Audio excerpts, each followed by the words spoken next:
Part 2. After a little back and forth about the sheer audacity of that statement, I got in my car and drove home as quickly as I could.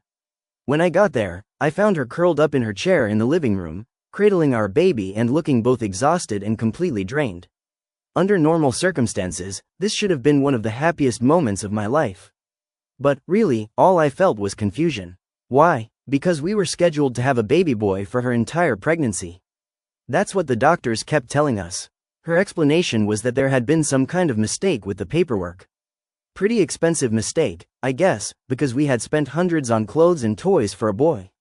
I still allowed myself to feel happy. I mean, I was a new father. I'd waited 9 months for this moment. I wasn't gonna let some paperwork issue rain on my parade.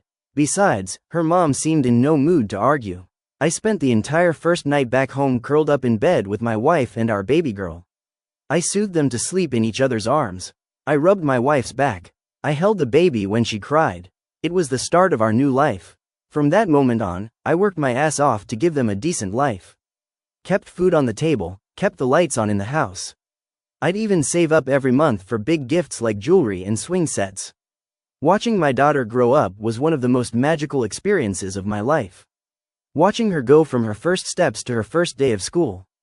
Seeing her grow into a blossoming young woman and eventually walking across the stage for her high school graduation.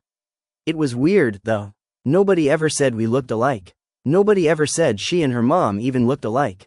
And, if I'm being honest, I thought the same thing, but it didn't change how I loved her. But, unfortunately, every fairy tale must come to an end, and ours ended with her mom being diagnosed with cancer.